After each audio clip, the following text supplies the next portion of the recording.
Dr. James J.C. Cooley. That's right.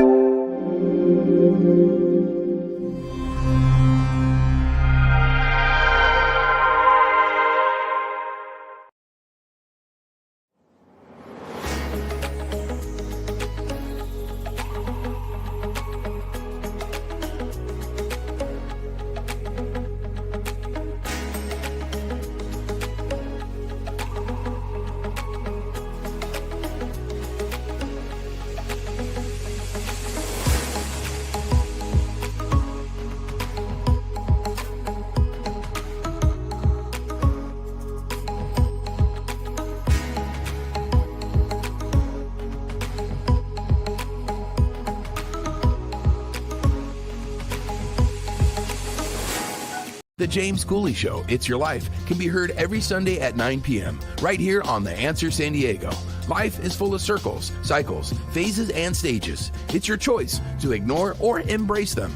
Motivational speaker, author, military veteran, and founder of the J.C. Cooley Foundation, James Cooley and his guest will inspire and equip you to strive for your own greatness and overcome adversities. Listen to The James Cooley Show, It's Your Life, every Sunday at 9 p.m. right here on The Answer San Diego. The James Cooley Show, It's Your Life, can be heard every Sunday at 6 p.m. right here on 660 AM The Answer in Dallas-Fort Worth. Life is full of circles, cycles, phases, and stages. It's your choice to ignore them or embrace them. Motivational speaker, author, military veteran, and founder of the J.C. Cooley Foundation, James Cooley, and his guests will inspire and equip you to strive for your own greatness and overcome adversities. Listen to The James Cooley Show, It's Your Life, every Sunday at 6 p.m. right here on 660 AM The Answer in Dallas-Fort Worth. The James Cooley Show, It's Your Life, can be heard every Sunday at 6 p.m. right here on The Answer. Life is full of circles, cycles, phases, and stages. It's your choice to ignore or embrace them. Motivational speaker, author, military veteran, and founder of the J.C. Cooley Foundation, James Cooley and his guests will inspire and equip you to strive for your own greatness and overcome adversities. Listen to The James Cooley Show, It's Your Life, every Sunday at 6 p.m. right here on The Answer. Yeah. Dr. James J.C. Cooley. The James Cooley Show. It's your life. Yeah.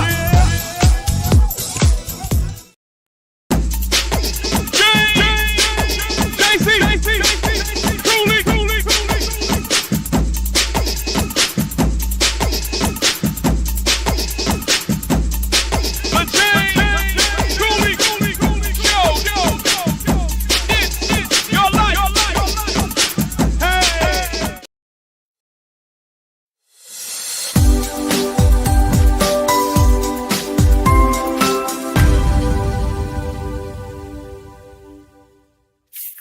Hello, welcome to the James Cooley Show, It's Your Life. I'm your host, Dr. James J.C. Cooley, and wow, you know what the day is? It's Wednesday, 363 health. So therefore, we got Dr. Michael Mantia on today, co-hosting this, and we got an absolutely fantastic guest coming your way today. So I'm not going to give it away, Michelle. I'm not going to give it away. How you doing, Dr. Mike? How you doing? Doing very well, and I'm so excited about this guest helping us focus ourselves at a time in this society, in this world where we can be so distracted. We're going to learn some practical tools, Zen-like ways of increasing our productivity. Wow, I'm excited about this topic that we're going to talk about. How you doing, Dr. Cooley? How you doing today? I am doing great, and this is a very interesting topic today. I don't think we ever talked, we haven't talked about this in a while, but we're looking forward to this guest and him talking about his experiences and how to educate the audience regarding that. Wow. Michelle, can you do the honors by introducing the title of the show, the purpose of the show, and introduce this absolutely fantastic guest? Most definitely. So the title of today's show, it's 360 Health Day. And we're talking, the title is From Mess to Success with Adult ADHD. And we're having a sit down conversation with Alan P. Brown. He's the ADHD coach. He's a #1 best-selling author and a TEDx speaker. He's going to discuss his ADHD diagnosis, how life changed after that diagnosis, how it impacts his life, and also the lives of people he helps, and recommendations on improving productivity in the lives of his clients. So again, he's an ADHD coach and author. He created the award-winning ADD Crusher video grade for ADHD teens and adults.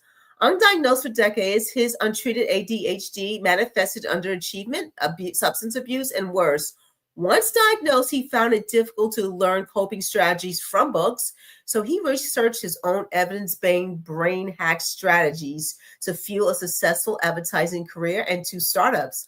A featured conference presenter internationally and a TEDx speaker, he is the #1 best-selling author of Zen and the Art of Productivity. Please welcome to our show, Alan P. Brown.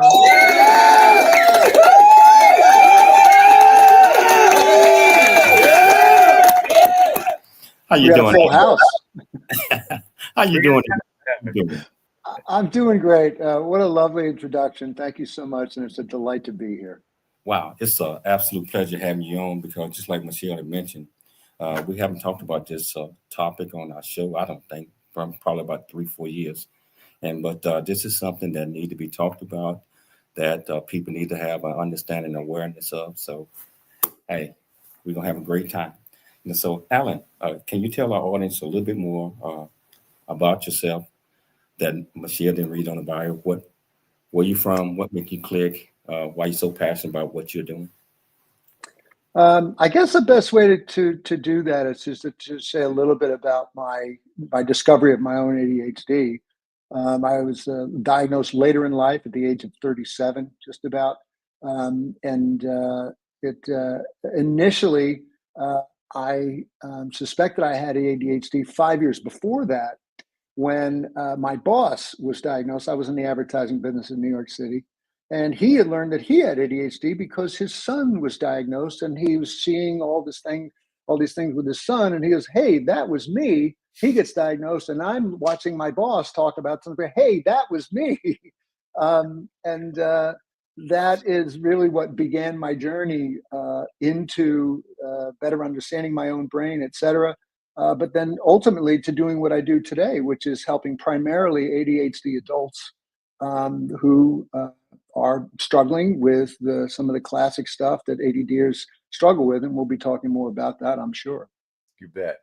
So, folks, if you have ever felt like your brain is working against you, or like you're just capable of doing more, but you just can't, then this conversation is going to be for you. So, Alan, let's talk a little bit about what life was like before you had the diagnosis. What was life like before you realized that ADHD summarized a lot of what you were going through as a child, a teen, a young adult? Well, I was inattentive. I wasn't the hyperactive type so much. There are 2 types, attentive and hyperactive. But I was underperforming at school throughout all my school years. I was also the class clown. I was sort of using, humor and my cuteness, if I must say so myself, to get by and get away with things. But where it really began to impact me is it took me 4 years to get a 10-year degree. And then B, I started to deal drugs and then use drugs in order to put myself through college. And the drugs, it turned out, I was using to self-medicate what I didn't then know was ADHD. So this got me into a lot of trouble. And as Michelle mentioned in my bio, substance abuse and worse. And we won't get into the worse, but it was pretty ugly. And that's one of the findings about particularly undiagnosed ADHD adults and teens, is that they can get into a lot of trouble. And in fact, I did a TEDx talk actually in San Diego, where I live now, about the fact that folks who are undiagnosed with ADHD, adults, can see worse life outcomes if they are not properly diagnosed and treated. So that brings me to what I do today. Right. I'm curious. You just shared some remarkably personal information about yourself, about your younger years ago, drugs, drug dealing, and so forth and so on. How did you come to be able to do that?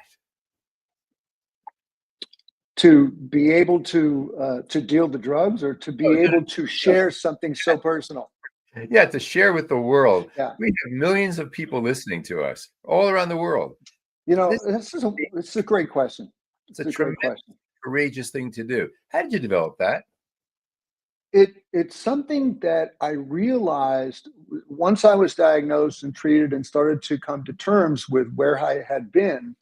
I came to realize, and particularly as I met more other ADHD adults who were diagnosed later in life, who had had similar experiences, even if not as extreme as mine, that we've got to be in touch with where we've been, what our foibles are, have been, the mistakes we've made, et cetera, in order to A, forgive ourselves, but B, it's important to share this, to share what the realities are of my life, because I've worked with many, many people who have a range of addictions, not just drugs, but it can be media, it can be food, it can be shopping, it can be gambling. So my sharing of all my foibles, all my dark sides, I think it's really helped me to communicate in an effective manner and with authenticity and credibility, I hope. Oh, I mean, we could do a whole show just on this one little point. So many of my clients walk around afraid that people are going to find out about who they really are, or what they're really all about, or they did this when they were younger. And so you've come to accept yourself and to say, my thinking about this is that it's valuable to share this. Not I don't need to hide it. I just want to make sure that our audience hears that, connects to that, and I hope changes the way they approach themselves in this world with tremendous radical acceptance, if you will. That I didn't think we were going to touch on that, but that's a great gift you've just given to our audience. Okay, now next question. With all the symptoms, we're going to use the word symptoms. There's a lot of people who think we shouldn't be medicalizing ADD or ADHD, but let's put that aside. With a lot of the behaviors that you were having as a youngster, and even in your young adult years, to the point you finally said, hey, to your boss, that's like me. I do that. I must have ADD or ADHD or ADHD as well. How is it that teachers, counselors, parents, friends, neighbors, you got it, didn't say, hey, you know what, Alan? This wasn't ancient history. This was recent history. Maybe you have ADHD. How do you think it just went undiagnosed? You know, there's certainly a case to be made that kids, school-age kids, are being overdiagnosed. But keep in mind, I'm 64, and I went to grammar school in the 60s, and junior high and high school in the 70s, and ADHD wasn't even on the map. It was either you were a troublemaker or you're a dummy. My father called me dummy. He was an alcoholic, and he was undiagnosed with ADHD. God bless you, Dad. But it was just, we just kept putting these kids into these boxes. So it's not surprising to me that no teachers said, hey, this kid may have a learning disability, or he may be acting out because he can't focus in class, et cetera. I do want to say, though, that it was in the mid 90s. I think it was 96 when functional MRI, fMRI, was able to finally show that the brain activity in the frontal cortex is lower than in ADHD people than it is in in neurotypical brains. Right. So we do have some pretty hard evidence that there is a difference in the way my brain operates and the way somebody else's does. And this made it difficult for me, to this day, it makes it difficult for me to read, to remember things, I have very weak short-term memory. These are classic attributes of the ADHD brain. So Wow. James, you're thinking, my brain is going to pop right now if I don't take a break. So go ahead. Go ahead. So hey, this is extraordinary, and we're going to take a station break. Whichever platform that you're watching us on, whether you're watching us on E36 television, Transfer TV, YouTube, LinkedIn, Twitter, Rumble, or over 84 platforms. Welcome to the show. If you want to be part of the conversation, all you have to do is just go to the comments on whichever platform you're watching. So ask any question that you might have. I promise you, we'll get you an answer. It's your life, and we'll see you shortly after the break. Dr. James JC Cooley. The James Cooley Show. It's your life.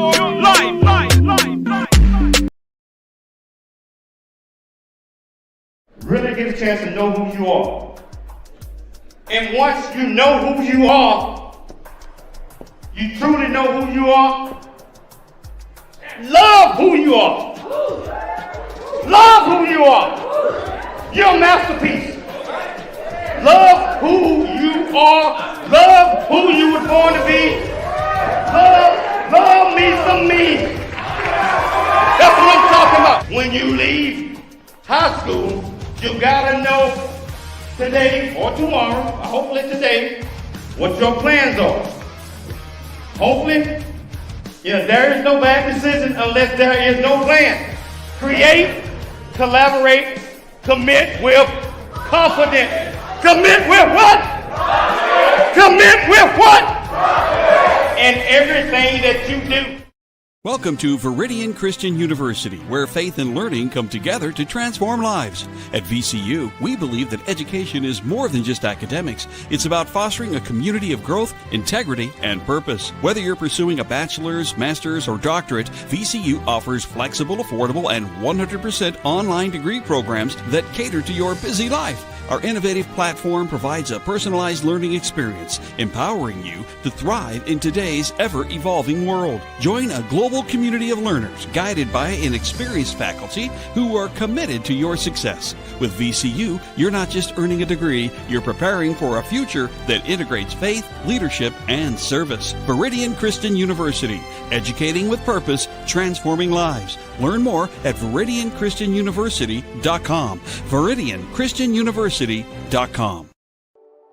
Noah Dingley here, producer of The James Cooley Show, It's Your Life. And the new audio version of James' book, Country Boy, City Boy, A Journey That Ain't Over Yet, is a must-have. James shares his true life story of struggle and success in America. It's both a cautionary tale and a roadmap to achieving the American dream. Get the new audio version of Country Boy, City Boy, A Journey That Ain't Over Yet by James Cooley on Amazon.com or wherever audiobooks are sold.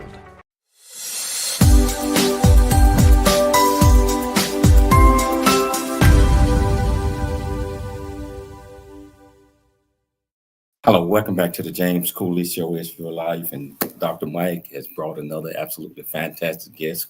As you already know, just like I mentioned, it's 360-degree health, and we talk about a variety of things as it relate to health, fitness, all type of things. Today we're talking about ADHD and getting a better understanding of what that is. And we got this absolutely fantastic guest that's sharing his experiences with us. And Alan, I got to say exactly what Dr. Mike had mentioned. That was incredible. Sharing, how you discovered that you had this, and just sharing the personal data. I think that's courageous, and I would have done the same thing. So I got the first question. What changes, both mentally and practical, did you experience in your daily life after being diagnosed with ADHD? Well, the first thing was just I would call it seeing in high definition. It's just everything started to become clear because I could just simply think more clearly. And I want to be very, very clear here. I was diagnosed and I was treated. My psychiatrist and I, at the time, I went to a psychiatrist to get properly diagnosed. We tried a couple different cocktails of medications, and then we landed on the third one. And this is in part because I was honest about my past substance abuse. So we were staying away from Ritalin and other stimulants. But we landed on that, and that's been my medication for the last 27 years. I use less and less and less of it every year, however. But the main thing was just all of a sudden things were very much more clear. I could think more clearly. I could read a little bit better. I could I could analyze things. I could reason. I could write better. And I just have to share this because you just brought me back a wonderful memory. I was, again, in the advertising business.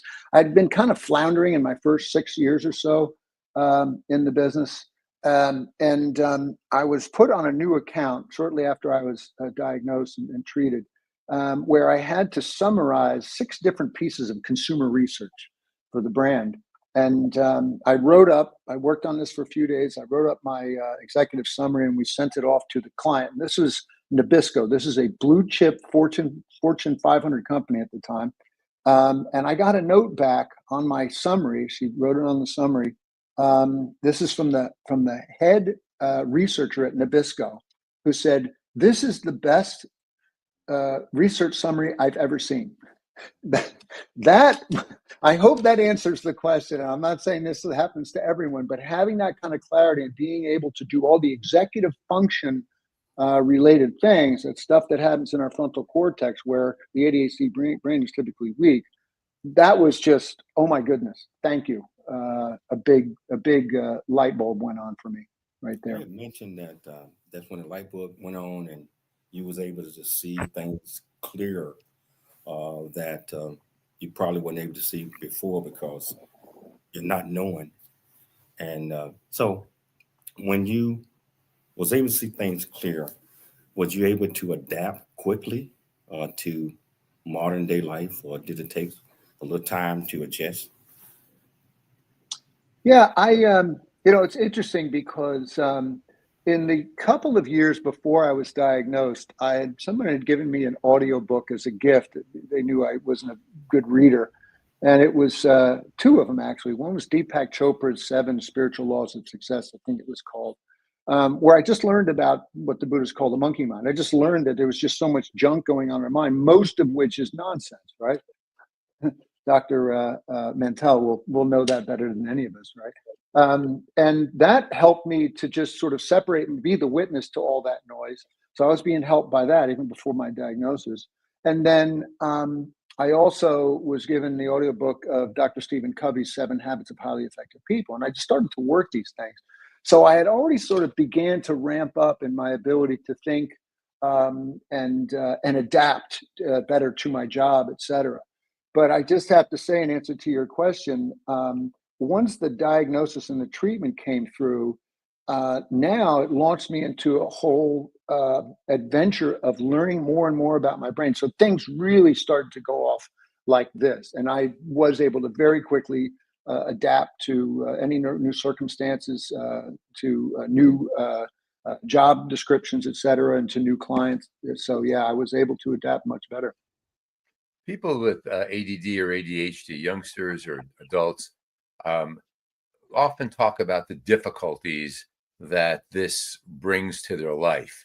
And you've listed some of them. We can go through the whole list. And if people want to take a test, you have that test available for them on your website, addcrusher.com. We'll talk some more about that. But I want to ask another question that I ask my clients who have ADD or ADHD or any variety of difficulties. What's good about having attention deficit disorder? What are some of the benefits of this? So this is an area where I get a little contrarian because a lot of folks in the ADHD world like to talk about the superpowers of ADHD, which there kind of are some. But I think it gets overstated a lot. And so I speak cautiously about this. I can tell you for sure a couple of things from my point of view. One is just curiosity. Just your mind is always going. In fact, one of the characteristics listed in the DSM-5, which is the psychiatrist's Bible, if you will, is that characteristic of ADHD is that my brain is like a motor. It just keeps on going. So that is something that I think has made my life richer, is just the fact that I'm always thinking about things. I'm always curious about things. Another one that I think is a reasonable superpower is creativity. We tend to be more synaptic thinkers, and a weakness is that we're not linear thinkers. We're not able to plan ahead, et cetera, but we're able to bop around and brainstorm well. And I know this for a fact because one of the things that I could do as an advertising executive really better than almost anybody that I worked with was brainstorm. So we would often have brainstorming sessions on new product ideas, et cetera. And they would always get that guy, Alan Brown. He's really not that sharp at anything else, but this is before my diagnosis. But get him in here. We'll tell him we'll give him some free pizza. And that was a great brainstorm. And I think that's because the ADHD brain is more synaptic and can actually be creative and do creative thinking a little bit better than the average Joe or Jane. I would tell you, I used to consult to an advertising agency with some large accounts. I'm not going to mention the names. And there was one fellow who clearly had ADD, clearly. And he was by far the most creative, out there, inventive, innovative thinker. So in that respect, there's some good to it. But let's just say it's not a superpower. We rather dial it down than celebrate it. I want to, JC, do you have a question? No. I'm just watching. Okay. Because whenever he comes on, I think, oh boy, we're here for a break. I respect that. Listen, I want to ask you something.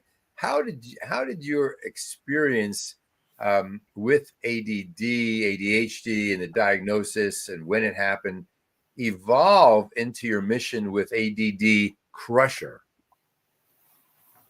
So glad you asked. Well, first, I have to look to the things that changed in my life. I mentioned this, doing this research summit and getting this amazing, gold star from my client. But I just have to say that from that point, there was about a little bit more than 2 years from that point. I was promoted eventually to vice president, and I was named the employee of the year at the largest ad agency in the country at the time. So that's part one of that question of what led me to ultimately create ADD Crusher, because I'm thinking, wow, look what's happened to me. And I'm not doing anything special, except that I'm studying my brain. I'm learning more and more about my brain and the ADHD brain versus the neurotypical brain. And I'm putting together solutions, what I call sort of brain hacks, just simple little ways to think about things, to change the way you think about things, to open the door to action more often, to try to beat procrastination and get prioritized a little bit better. We could get into a whole bunch of these things that I share with my clients and my following. But I just knew I had a lot of stuff to share. And so at some point, I just looked around in the marketplace. And while there were many books on adult ADHD, I realized certainly after getting diagnosed, I literally ran to Barnes and Noble. I don't know if you know what a bookstore is, but that's a building with books in it. I know we don't have those so much anymore, but I ran to Barnes and Noble and I bought some books on ADHD, and I opened them up and I got all excited. And then I remembered, hey, I'm terrible at reading. And these books were all 274 pages with no images. Right. And no cartoons, no like workspaces or anything. And I thought there's got to be something that's a little bit more entertaining and interactive that can help, convey these solutions. So that was the idea for ADD Crusher. And it took a while for me to do it. We launched it in 2012, but I basically started writing it in 2009. And it's been going ever since. So that's a short, longish story of my journey from advertising exec with ADHD to creating that product.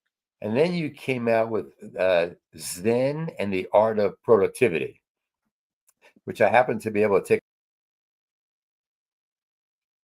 And there's a lot of humor and warmth and just non-preachiness, as our listeners and viewers can see right now. Very practical. I love the practical tips. Mindfulness meets action, and how you simplify things. Tell us a couple of your favorite practical tools that you've put in Zen and the Art of Productivity, and how it helps you and how it may help other people. Well, I'm gonna first share a very boring thing that I talk about in the book, and that is what I call the fundamentals. And this is especially important. Alan, hold that. Yeah. We got to take a station break. I want to hear this. So I don't want to cut you off in the middle of a break. So I'll tell you what, this is fascinating. And Dr. Mike, just like I always tell you, you bring the best. Thank you. You bring the best on the show. So we're going to take a station break, but we want you guys to chime in. If you want to be part of the conversation, just whichever platform that you're watching us on, just go to the comments, that's in the questions that you might have. Like I always say, I promise you, we'll get you an answer. It's your life. And we'll see you shortly after break.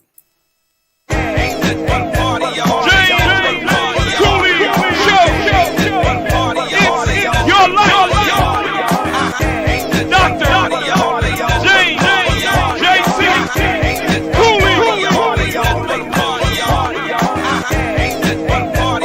A Black Man's Point of View is the newest Amazon.com #1 release and bestseller book from author Dr. James J.C. Cooley, featuring the perspective from 11 other contributing authors. In A Black Man's Point of View, Dr. James Cooley unpacks his thoughts and personal experiences about the challenges, stereotypes, and feelings of self-worth that many black men face today due to a 400-year ancestry rooted in slavery and colonization. Yet, how so many black men move forward despite this history. Most importantly, A Black Man's Point of View conveys that all men, regardless of race, creed, or color, are capable of love, respect, and dignity. Described as a map to a greater life from the heart of a man who's experienced life's misfortune and harsh conditions, James shows us how beliefs, convictions, and a healthy mentality can help propel a life worth living. A must-read for all. Order your copy of A Black Man's Point of View by author Dr. James J.C. Cooley today from Amazon.com or wherever books are sold.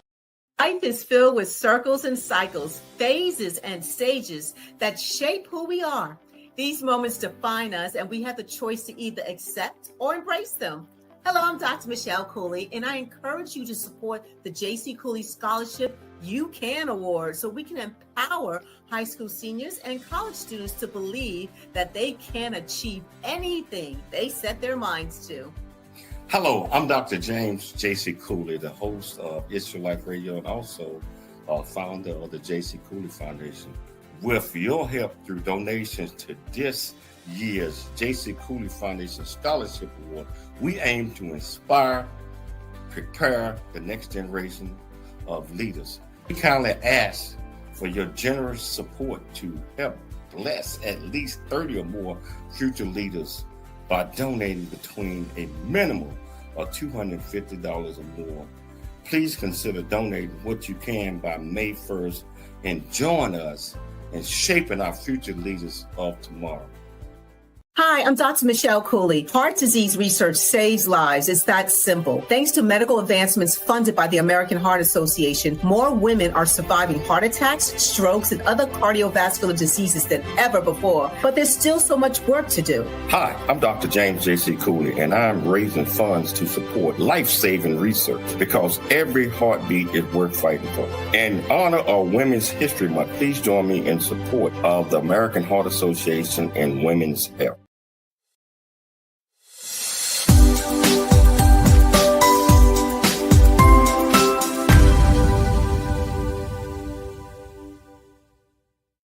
Hello, welcome back to the James Cooley Show. It's Your Life. And I tell you, I'm sitting back here. Dr. Mike is doing all the questions. I'm sitting back learning so much from Alan. And I tell you what, I know you all are learning a whole lot as well. Get off the sideline. If you want to be part of the conversation, go to the platform that you're watching this on. Ask any question that you might have. I promise you, again, get you an answer. Dr. Mike, I'm going to turn it back over to you because you asked the question. Can you repeat the question again? So the viewers will understand. I got a little distracted during the break, but I got it. Now, we were talking about your book, Alan, Zen and the Art of Productivity, which is a phenomenally well-written, very heartfelt book filled with practical productivity tips. One of the ones that jumps out at me, and I had asked you actually, to offer some of the tools that you have, and you started to do that. But I just want to tell you, one of the ones that jumped out at me is the issue of not relying on willpower, but rather creating systems and habits and structures that we can rely on. That said, let me ask you some of your favorite tips that you offer in your wonderful book. So first of all, I'm so glad that one resonated for you, because that would, if I were going to share three, that would have been the third. But I'm going to go and I'm going to do something very unsexy. I'm just going to share what I call the fundamentals. This is the first thing that everybody, ADHD or not, should be thinking about. Diet, sleep, and exercise. If we are snacking on carbohydrates and sugars rather than protein and fiber, we're cheating our brain out of focus, because when when we're the carbs and the sugar, they burn off very quickly. Protein and fiber, they extend the delivery curve of your glucose. So we should all be using fueling our brain with protein and fiber. The second, exercise. When you exercise, and it's at a threshold amount, your brain produces a chemical that actually acts like miracle grow for your brain. This is a quote from a scientist in this area. And then sleep. If you're not getting 7-8 hours of sleep every night, you are basically you're making yourself ADHD in a way. Sleep deprivation is often misdiagnosed as ADHD and vice versa. So please make sure you're attending to decent diet, decent sleep, and exercise, etc. I'm going to share real quickly my favorite, what I call a brain hack, which is a way to help you get and stay focused on a particular thing you've decided to work on. All right. So the typical scenario is I look at my to-do list and, oh my God, I've got all these to-dos, or I'm thinking about all my different to-dos and I'm feeling a little bit overwhelmed. And then I go, okay, well, I'm going to sit down. I'm going to start working on this big, important thing. And then within minutes, our phone buzzes, or we remember something. Oh, that's right. I need to call somebody back, or I need to do this, or I'm going to, you know what? I'm going to rearrange my snow globe collection or whatever. And the defense against that is to what I call make a big deal of your work session. And a way we can do that is I do this 2, 3, 4 times a day, and I make a new to-do list on a blank sticky. And it just says to do. And then I write the one thing that I've decided I'm going to work on. I just scribbled something here. And that becomes my new to-do list. So psychologically, you just told your brain there's only one to do. And it works, because if you put your to-do list aside on your phone and you close your emails, this signals to your brain that there really is only one thing to do. And then if you make what's known as an assertive declaration, you say, that's what I'm doing now. And then you begin work on that thing, you will be much more likely to not get pulled away, to not get distracted. Again, ADHD or not, this is a neat little brain hack that is the favorite of the ones that I teach my audience. And it sounds like it's an awareness exercise of staying in the present. It really helps stay here now, not, oh, I got to do that. Oh, I got to take, it helps people stay in the now. One of the other things that comes across from your book, Zen and the Art of Productivity, is the recurring message of self-compassion. Productivity is not about perfection, but rather progress. And one of the things that we know about folks with ADD or attention deficit disorder, or really any emotional distress, is that it fills people with frustration, lack of self-confidence, self-doubt. How do you help people, your clients, build self-confidence and self-acceptance? You know, this is going to sound simplistic, but you know, we're all familiar, whether we are academically or not, with the negativity bias, where we are likely to focus on the negative things that have happened to us today and forget any of the positives that we've achieved or that have happened to us. And so one of the things we need to do is what I call score our victories, which is let's recount at the end of the day. Maybe just put a little pad next to your bed with a pen on the bedside table and just look back at the day and go, you know what, I did this. I figured this one out, and then I went and I paid that bill. And if you just do that a little bit, you're going to start to find that that self-loathing starts to break a little bit. So simple little thing, but really important. And I think any expert in the area of like negativity bias will tell you, just reinforcing some good things that have happened to you is going to actually change your brain circuitry a little bit. One of the tools that I suggest, I'm curious what you think. I tell people, when you go to sleep tonight, think about 3 good things that happened. 3 good things. And when you wake up tomorrow morning, before you get out of bed, think about 3 good things that might happen. Put yourself in that positivity bias, if you will, as opposed to it's like, not all bad. I did some good things. Some good things happened. Now, speaking of that, people who have attention deficit disorder with or without hyperactivity oftentimes will discuss the relationships that they're having, and that the relationships are troubled by ADD or ADHD. How can people who have ADD or ADHD build better professional relationships as well as personal relationships? I think, first of all, we've got to understand the role of emotional dysregulation. It sounds like a fancy term, but in a nutshell, ADDers are more prone to having emotional outbursts or outsized emotional responses to things, being slighted, being insulted, also, being, told that you're wrong, or, any of a number of things that most people would be, oh, okay, well, we tend to overreact to. So, and that, of course, affects our relationships, both at work and certainly in the home. So, I was thinking about, just thinking about my diagnosis and how my life changed. My first marriage, I'm sure, was torpedoed by my undiagnosed ADHD, because I was emotionally, sort of a ticking time bomb. It was nothing egregious, but I just didn't know how to manage my emotions and my feelings. So I invite everyone to look into emotional dysregulation, and how, if you are having outsized responses to things, and we don't have time here to dig into it, but if you're willing to work with a therapist or a psychologist or a coach for that matter, dig into that, because you can find a lot of gold in there, and you can really ease your life and your relationships if you investigate that. Wow. I know you deal with a lot of clients that you coach.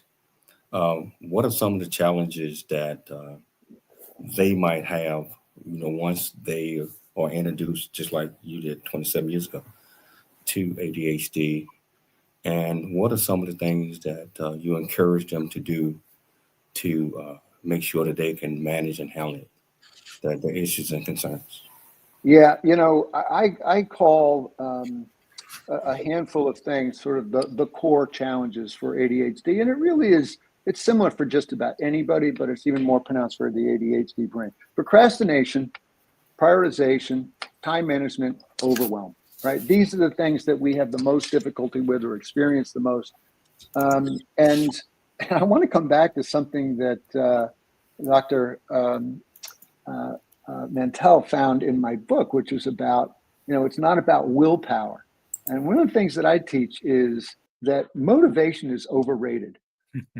There's a famous scientist named B.J. Fogg from Stanford, and I know Dr. Mantell is sort of familiar with him, but he talks about how, you can, to get into action on something, you can go either jack up your motivation, or you can just make it easier. And so I am always, and this is the power of systems and tools, is just looking for anything that will help make something easier, like biting off a smaller piece, using a planner, using certain productivity. I'm not a big app person, but apps, if they're right for you, can really help you. But look for ways to make things easier, rather than trying to find, I'm going to get really motivated to do this. That doesn't really work. Wow. I tell you what, hold those thoughts. We got to take another station break, but we're going to come back. I am encouraged. I hope that our viewers, I see that we got a lot of people watching, but they ain't asking no questions. They giving the thumbs up. If you want to be part of the conversation, all you have to do is go to the comments on whichever platform that you're watching us on. Ask any questions. I promise you, we'll get you an answer. It's your life, and we'll see you shortly after the break.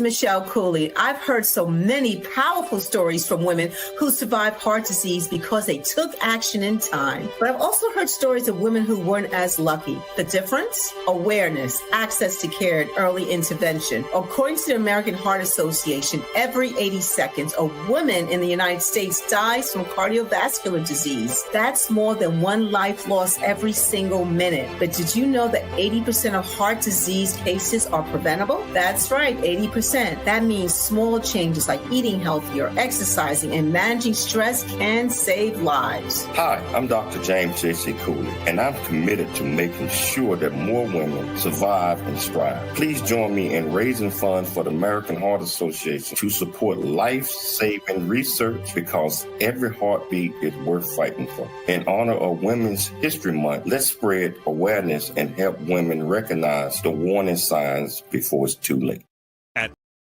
At Viridian Christian University, we believe education is more than just a degree. It's a pathway to a purpose-driven life. Whether you're advancing your career, pursuing a passion, or building a new future, VCU's 100% online programs give you the flexibility to learn on your terms, anywhere, anytime. With expert faculty, personalized mentorship, and a faith-centered approach, you'll gain the skills, knowledge, and leadership you need to make a lasting impact. VCU offers bachelor's, master's, and doctorate degrees, each designed to empower you for success in today's fast-changing world. Join a global community of believers, learners, and leaders. Ready to start your journey?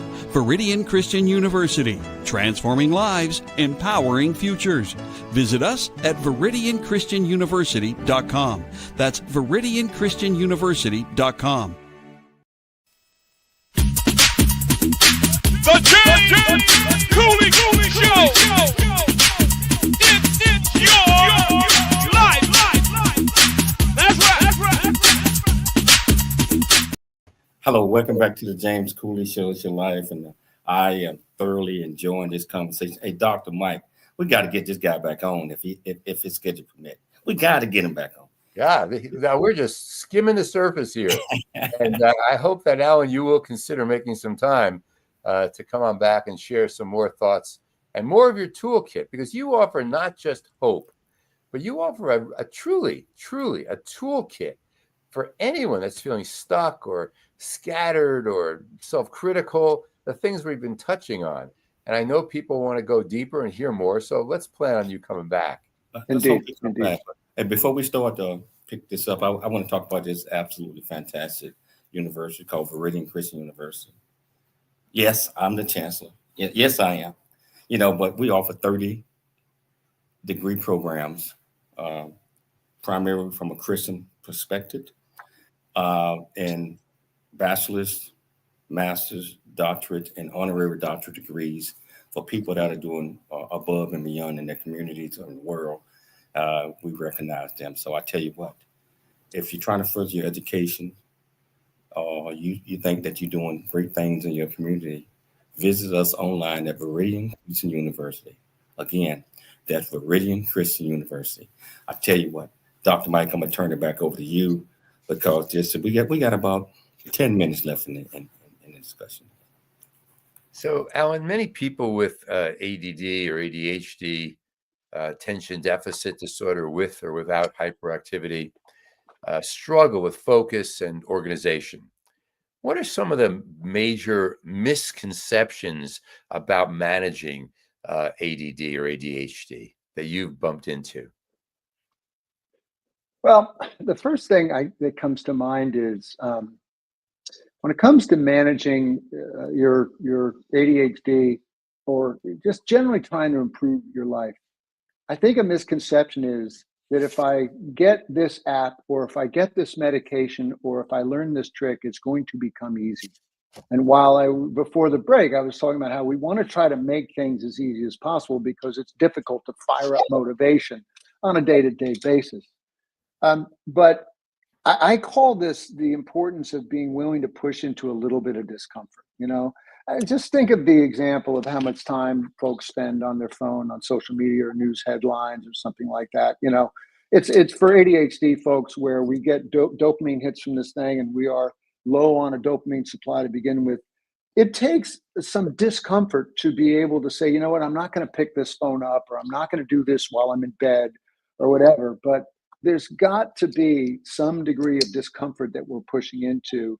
And two things that come out of that. One is that the discomfort is always less than you think it's going to be. You know, pushing into that difficult task that you don't want to do because, oh my God, this is just going to be awful. It's never as awful as you think it's going to be. And the other thing that comes out of that is there is always a victory on the other side of discomfort. So, you know, I wish I had a sweeter message, but really look for a little bit of discomfort and welcome it, because it does represent a victory on the other side. It also represents growth.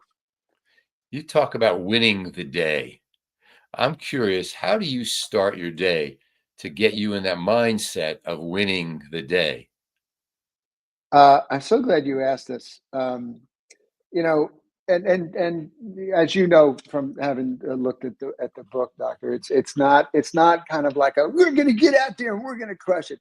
It's about setting yourself up to have victories. And if there's one thing that everybody should be doing, it is to have some kind of a morning ritual. What do I mean? Every CEO, every successful entrepreneur, every successful person generally has some kind of a pause where they look at their day and they sort of plan out their day. But most importantly, they just stop and they look and go, what's going on today? I know the word ritual conjures images of, well, I've got to go through this whole process, or I've got to sit on a bed of nails, etc. But that's why I also like to use the term pause and plan. So if you're not doing something like this, I just invite you to do something really simple that takes about 60 seconds. 3 questions. 1, what's going on today? Where do I have to show up? Oh, that's right, I got the dinner with so-and-so, and then at 2:00 I got the so-and-so. Great. Just doing that in the morning, you have fewer surprises, etc. Question 2, given the structure of my day, where is there some open time for me to work on one of my toughest things, ideally in my mentally strongest time? For most people, that's some time in the morning. So where can I put that? Where can I schedule? Okay, great. I'm open from 8 to 11 a.m. Great. Let me try and work on some tough stuff. And then the third question is, all right, which of my many biggies, I call them biggies, these are the things that really move us forward, which one biggie can I start in on and make a big deal of it, and maybe do this little brain hack with that one thing? That takes 60 seconds, maybe 2 minutes. And if you did that every morning, I guarantee your to-do list will get smaller and your smile will get bigger. Smiling is a big, important thing to do every day, as much as we can. A lot of exercising those muscles. You talk about crushing ADD or ADHD, the ADD crusher. What does that actually mean? How is it different from managing it? You know, I've caught a little bit of heat here and there for having that brand name crusher within my symbol is the fist. And you know, people say, hey, well, you're not eliminating, you can't cure it. Well, I'm not talking about that. Think about this. If I've got an aluminum can that I just crush into, say that I'm out somewhere and there's no garbage can, and I've finished my soda pop, or hopefully you're drinking water out of that can and not soda, but you don't want to have to carry, you crush it, you make it small, and you put it here in your pocket, and then you're walking around with it, and it's manageable. So yes, it's about managing. We're not crushing anything out of existence. I still fight the fight every day, my friends. And I tell this to all my following and all my clients. I still fight the fight. Procrastination, prioritization, time management. I've just been at it for longer, and I've got a whole lot of tools that help me do it. And my brain has been trained to take right action more often than not. So you can crush something, get it down to size, pop it in your pocket, and go get some stuff done. Michelle, do you have a question? I'm on mute. I guess my question is, what have you learned about yourself after your ADHD diagnosis? You had to save the toughest question for last, didn't you? So I have learned that I am a very high energy person who works really hard and needs to be able to feel some progress in order to keep working hard. And I think that was the biggest breakthrough in the ADHD diagnosis, because when I realized that I was kind of miserable not getting traction in my career, and again, at some point, it was within a 2 or so year period that I went from a lowly account executive to vice president, management director, employee of the year. Just having that realization was really mind blowing, and that's what I just keep trying to do today. Is just trying to keep providing more solutions and using them myself, and get traction and see progress and build and try to live to my potential. And so, Alan, we're down to the last couple minutes of the show. What are some takeaways that you want our viewers and our listeners to get from this great discussion? And also, I want to say thank you, man. That's for sharing your experiences with the world. And this is going to help a whole lot of people out. So what are the 3 takeaways you want our viewers to get from this? So, one, if you suspect or someone you love suspects they may have ADHD, go to ADDcrusher.com, www.addcrusher.com. And there's a little quiz there that you'll find. And just take the quiz. It's based on a DSM-5, and it will just provide an indication. I want to end with the last 2 things. I want to end with 2 quotes from Dr. David Goodman. Well, first of all, how can people get your book? What can they get your book? Find it on Amazon. Just search Alan P. Brown, Zen Productivity. You will find it on Amazon. Thank you for that.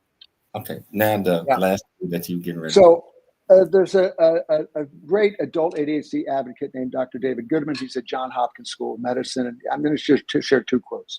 He said, for those who are worried about a diagnosis, who have been diagnosed and feel the stigma of it, he says, you need to know this wasn't you, all the messes that you've made in the past. This was a condition you had that you didn't choose to have, that was given to you by genetics. And it's just not who you are as a person. All those criticism, all of the lost relationships and the lost keys and cell phones, right?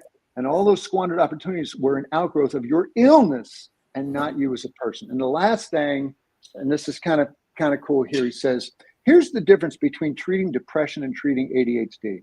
If I treat depression, I bring you back to where you were in a non-depressed state. If I treat your ADHD, we're going to transform you into the person you hoped you could be, but never would have been able to had your ADHD not been treated. You are a better version of yourself as a result of treatment. So that's where I want to thank you so much for taking the time. We got to get him back on, Dr. Mike. Absolutely. Thank you so much. I'd like to thank Dr. Mike. I mean, come on. Sometime Tuesday, sometime Wednesday, we'll keep you involved. And when we're going to do 360-degree health, I'd like to thank Dr. Michelle Cooley for putting together another absolutely fantastic show.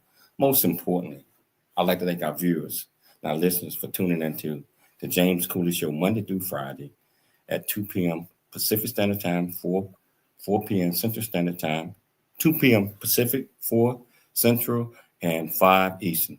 Always, always, always dream big, think big, and be big at everything you do. We'll be back tomorrow, same time, same place. It's your life, and we'll see you then.